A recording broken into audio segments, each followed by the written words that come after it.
ഇന്നത്തെ recipe mango cheese pudding ആണ്. അതിന് വേണ്ട ഇൻഗ്രീഡിയൻസ് ഒരു 18 മാരി ബിസ്ക്കറ്റ് എടുക്കുക, മിക്സിയിലിട്ട് പൊടിക്കുക.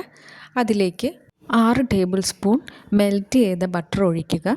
ഇതിലേക്ക് 2 ടേബിൾ സ്പൂൺ പൊടിച്ച പഞ്ചസാരയും കൂടെ ആഡ് ചെയ്ത് നല്ലപോലെ മിക്സ് ചെയ്തിട്ട് അടിയിലെ ലെയർ സെറ്റ് ചെയ്യാം. ഇനി ഇതൊരു 1 hour ഫ്രിഡ്ജിൽ സെറ്റ് ചെയ്യാൻ വയ്ക്കാം. ഇനി ഒരു പാത്രം എടുത്ത് 1 കപ്പ് ഫ്രഷ് ക്രീം എടുക്കുക.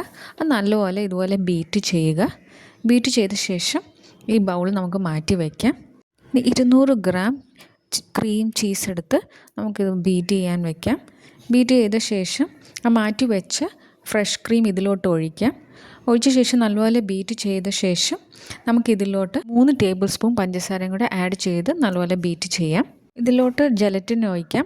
ജെലറ്റിൻ ഞാൻ ഉണ്ടാക്കിയത് ജെലറ്റിൻ 2.5 ടീസ്പൂൺ എടുത്ത് അതിൽ 2 ടേബിൾ സ്പൂൺ ചൂടുള്ള വെള്ളം ഒഴിച്ചാണ് ഡബിൾ ബോയിൽ ചെയ്താണ് ഞാൻ ജെലറ്റിൻ ഉണ്ടാക്കിയത്.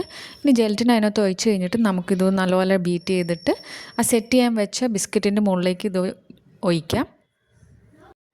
ഒഴിച്ച ശേഷം നമുക്കൊരു 1 മണിക്കൂർ ഫ്രിഡ്ജിൽ സെറ്റ് ചെയ്യാൻ വയ്ക്കാം. ഇനി നമുക്ക് മുകളിലത്തെ ലെയർ ഉണ്ടാക്കാം. അതിന് 1 കപ്പ് മാംഗോ പൾപ്പ് എടുത്ത് അതിലേക്ക് 2 ടീസ്പൂൺ ജെലറ്റിന് ഒഴിക്കാം.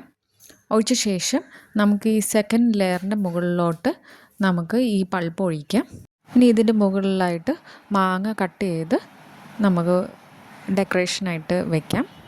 എല്ലാവർക്കും എൻ്റെ റെസിപ്പി ഇഷ്ടപ്പെട്ടെന്ന് വിശ്വസിക്കുന്നു. ലൈക്ക് ആൻഡ് സബ്സ്ക്രൈബ് ചെയ്യാൻ മറക്കല്ലേ.